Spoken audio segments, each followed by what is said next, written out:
اسے رازدارانہ انداز میں بتایا۔ جیسے ہی تتلی کی نظر اس پر پڑی تو پلٹنا بھول گئی۔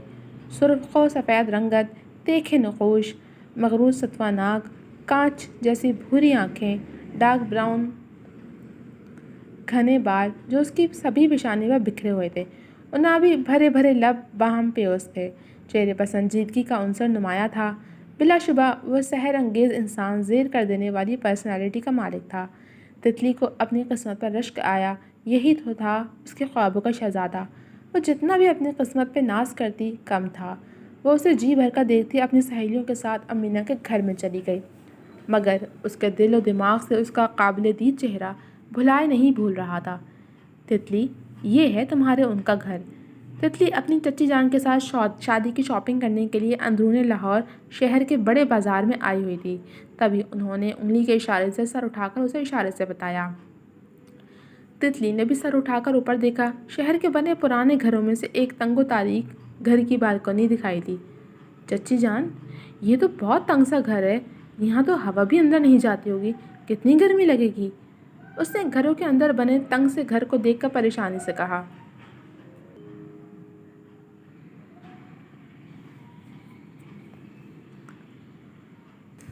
تمہارے بابا اور چچا نے ساری تفصیلات معلوم کروا لی ہیں لڑکے کے بارے میں، وہ یہیں کا رہنے والا ہے اور اچھی فیملی ہے۔ بیٹا، دلوں میں گنجائش ہونی چاہیے، گھروں میں تو اپنے آپ بن جاتی ہے، انہوں نے اسے تحمل سے سمجھایا۔ اس شہزادے کا چہرہ یاد آتے اس کے رگوں پہ میں سکون سا سرایت کرنے لگا۔ اس کے لیے تو کہیں پر بھی رہ لوں گی، چاہے سڑک پر کیوں نہ رہنا پڑے۔ اس نے دل میں سوچا اور پھر خود ہی اپنی سوچ میں مسکرا دی۔ وہ دونوں ڈھیر شاپنگ کر کے واپس آ گئے۔ یہ سحر انگیز اور طلسماتی منظر ایک گاؤں کا تھا۔ جب بہار کے موسم میں وقت پر بارشیں ہو جاتی ہیں تو صحرا ایسے سرسبز و شاداب بن کر مہک اٹھتے ہیں جیسے یہ کوئی زمین کا نہیں جنت کا ٹکڑا ہو۔ بہار کا موسم ہو اور برسات بھی تو کھیت سے سج سنور کر دلہن کا نقشہ پیش کرتے ہیں۔ ہر طرف سبززار ہوتا ہے، لہلاتے کھیت ہوتے ہیں، پرندوں کی چہچہاٹ ہوتی ہے، پرسکون اور خواب آور خاموشی ہوتی ہے۔ صبح اٹھ کر سورج کا نکلنا، پرندوں کا چہچہانا، تر و تازہ ہوا کا میسر ہونا بھی زندگی کا ایک سکون ہے۔ کسی قدرتی چشمے پر غسل کرنا، تازہ ٹھنڈی ہوا، بارش کی بوندیں، مٹی کی مہک، مینڈک کی آوازیں اور پرندوں کے مدھر گیت۔ کہیں کہیں پر کوئی دل جلا درانتی سے گھاس کاٹنے کے لیے چادر کندھے پر ڈال کر اپنے ساتھ روایتی لوگ گاتا ہوا دکھائی دے رہا تھا۔ انکل، آپ یہاں کیوں رہتے ہیں؟ تتلی ان کے پاس آ کر بیٹھ کر پیار بھرے انداز میں بولی۔ وہ جو سبز چوغا پہنے ہاتھ میں تسبیح لیے پیپل کے درخت کے نیچے بیٹھے تھے، اس کی طرف دیکھ کر دھیرے سے مسکرائے۔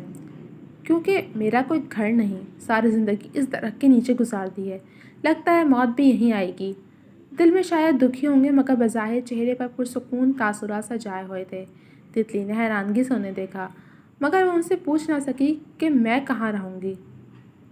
اس نے بہت بار یہ خبریں سنی تھیں، فلاں جگہ پر سیلاب آیا، کبھی دیکھا نہیں تھا، مگر آج جب اپنی کھلی آنکھوں سے دیکھا کہ وہ دل دوست سیلاب کا ریلا اپنے ساتھ کتنے خواب بہا کر لے گیا تھا، تب اسے سیلاب زدہ لوگوں کے دکھ سمجھ آئے تھے۔ اسے آج اندازہ ہوا تھا کہ اگر کسی غریب کی کل متاع ایک گائے، ایک بکری یا چند مرغیاں ہوں، یا کچی کوٹری میں پڑا ہوا وہ ٹرنک ہو جس میں غریب عورت نے اپنی ساری جمع پونجی اپنے دوپٹے میں لپیٹ کر رکھی ہو، اور اچانک اللہ کا حکم آئے اور سب کچھ سیلاب میں بہہ جائے، پھر غریب آدمی اپنے کنبے کو بچاتے بچاتے اپنا سارا مال مویشی اپنی آنکھوں کے سامنے بہتا ہوا دیکھے اور کھلے آسمان تلے اپنے بچوں، اپنے کنبوں سمیت کھانے پینے سے بھی محروم ہو جائے، تو اس پر کیا بیتی ہے۔ پانی پانی کے ایک شور میں کتنی چیخیں ڈوب گئیں، پہلے کچھ آوازیں ابھریں، آخر سانسیں ڈوب گئیں۔ کون سدھائے بکھرا پانی، کون اسارے مٹی کو، دریاؤں پر کشتے باندھنے والی باہیں ڈوب گئیں۔ پانی کا عفریت اچھل کر شہرک تک آ پہنچا تھا، بچے جس پر بیٹھے تھے اس پیڑ کی شاخیں ڈوب گئیں۔ پتھر کوٹنے والے ہاتھوں میں بچوں کے لاشیں تھے، شہر کو جانے والی ساری ٹوٹی سڑکیں ڈوب گئیں۔ بربادی پر گریہ کرنے کی مہلت بھی نہ پاس تھی، آنسو بہنے سے پہلے ہی سب کی آنکھیں ڈوب گئیں۔ بستی میں کوہرام مچا تھا، آدم روزی مانگ رہا تھا، رازق رازق کہتے کہتے سب کی نبضیں ڈوب گئیں۔ نیر جگ کی اونچ نیچ نے پانی کا رخ موڑ دیا، تیری مل تو وہیں کھڑی ہے، میری فصلیں ڈوب گئیں۔ اس کے بابا بھی اسی سیلاب میں بہہ کر دارِ پانی سے کوچ کر گئے تھے۔ ہر طرف گدلا پانی ہی پانی تھا۔ وہ بھی اس بہتے گدلے پانی کا حصہ معلوم ہو رہی تھی۔ ایک درخت کو ہاتھ سے تھامے اپنی آخری سانسیں بچاتے ہوئے تھی۔ اس کا شوہر پیپل کے درخت پر لٹکے ہوئے اپنی جان بچانے کی بجائے لٹک رہا تھا۔ شہریار، آپ نے تو بتایا تھا کہ وہ شہر کا گھر آپ کا تھا۔ تتلی بمشکل خود کو سنبھالتی لڑکھڑاتی ہوئی آواز میں بولی۔ وہ میرے دوست کا گھر تھا، میرے پاس کوئی گھر نہیں۔ میرے بابا نے ساری عمر یہیں اسی درخت کے نیچے گزار دی، اور میں نے بھی۔ آپ نے مجھ سے جھوٹ کیوں بولا؟ اس نے مغمسے کا شکار ہوئے پوچھا۔ میں نے کوئی جھوٹ نہیں بولا۔ اس کی بے تاثر اور سرد آواز اس کی سماعتوں سے ٹکرائی۔ تتلی کی سیاہ آنکھوں کی پتلیاں حیرت سے پھیلیں۔ میرے بابا میری شادی کے خواہاں تھے، اور میرا دوست بھی یہی چاہتا تھا۔ نہ چاہتے ہوئے بھی میری شادی ہو گئی۔ میرے دوست نے اپنے گھر کا ایڈریس دیا تھا تمہارے گھر والوں کو۔ اصل معنوں میں تو اب تتلی کے پیروں تلے زمین نکلی تھی۔ میں تو سڑک پر بھی گزار لوں گی اگر اس جگہ ہم سفر ملے۔ اس کے اپنے سوچے گئے الفاظ ہی اس کی سماعتوں میں گونجتے ہوئے اس کا مذاق اڑا رہے تھے۔ جیتے جی وجود سے روح نکل جانا کیسا ہوتا ہے آج اسے معلوم ہوا تھا۔ زندگی کے اس مکمل عرصہ حیات میں لے دے کے لوگ بہت کم خواہشیں ہی پوری کر پاتے ہیں، وہ بھی اس لیے کہ ہوا کا رخ سازگار نہیں ہوتا۔ آج اس کے وجی ہم سفر کی خواہش اسے کس موڑ پر لے آئی تھی، جہاں نہ وہ وجی چہرے والا ہم سفر دل سے اس کا تھا، نہ پیروں تلے زمین۔ کچھ بعید نہ تھا کسی بھی لمحے وہ تیز سیلابی ریلا اسے اپنے ساتھ بہائے لے جاتا۔ اس نے بھیگی دھندلائی آنکھوں سے اپنے ہینڈسم شوہر کو دیکھا جو بے تاثر نگاہوں سے درخت کی شاخ سے لٹکے اسے دیکھ رہا تھا۔ کہتے ہیں تتلی کی زندگی بہت مختصر ہوتی ہے، تو کیا اس تتلی کی بھی زندگی یہیں ختم ہونے کے کاغر پہ تھی؟ تتلی نے پلکیں جھپکائیں اور منظر بدلا۔ وہ ہوش میں تھی، کھلی آنکھوں سے خواب دیکھ آئی تھی۔ یہی تو تھی اس کی خواہش، ایک خوبصورت ہم سفر کی۔ پھر کیا بھیانک انجام ہوا اس کے خواب کا، اس کی خواہش کا۔ اس نے جھرجھری سے لی۔ آنسو لڑیوں کے مانند اس کے گالوں کو بھگونے لگے۔ تتلی، مسئلہ کیا ہے؟ کچھ بتاؤ گی تو پتہ چلے گا نا۔ اب کی بار زیان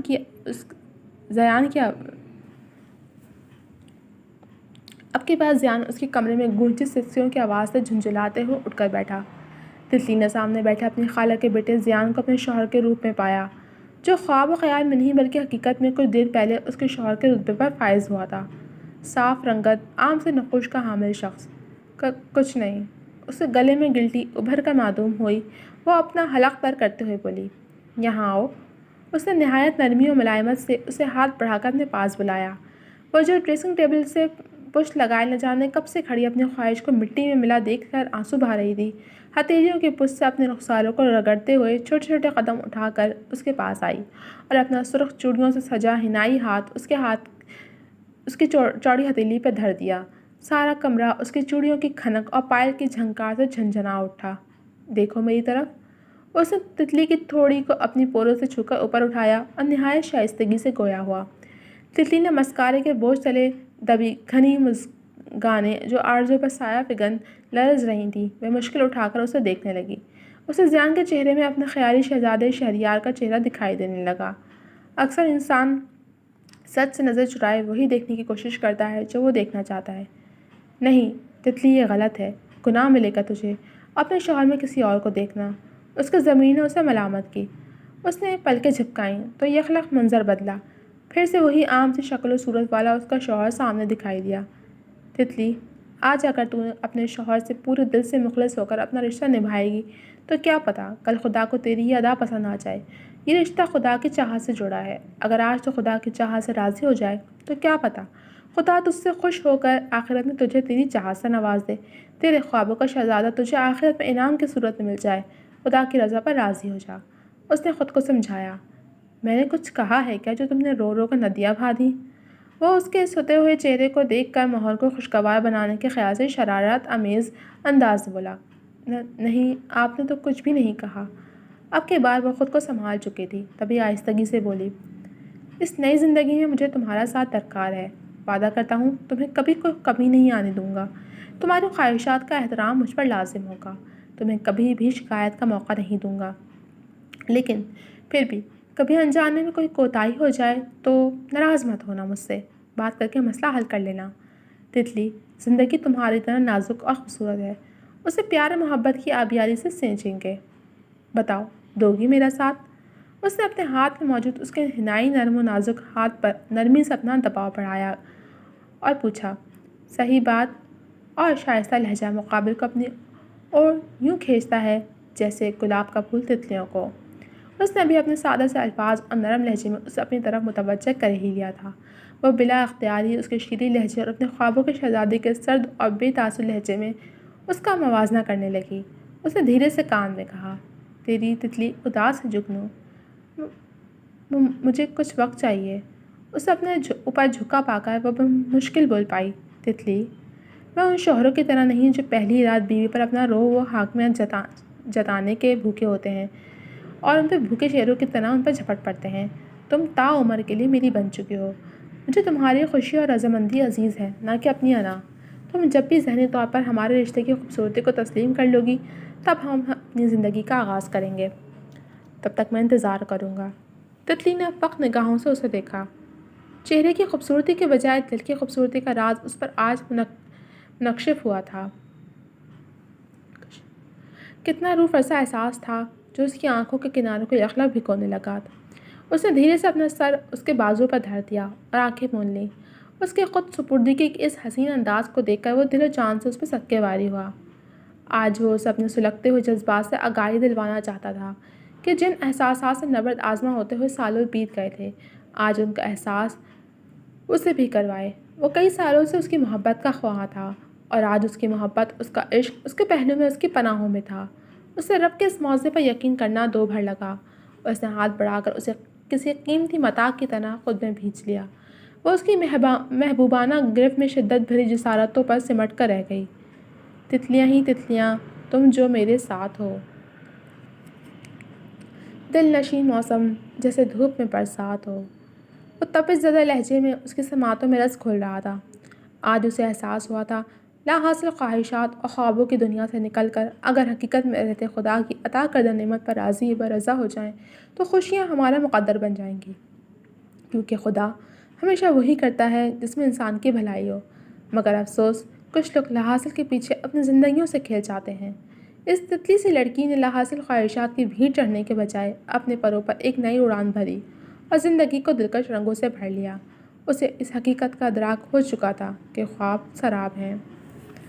ختم شد۔ جی تو کیسا لگا آپ کو یہ افسانہ؟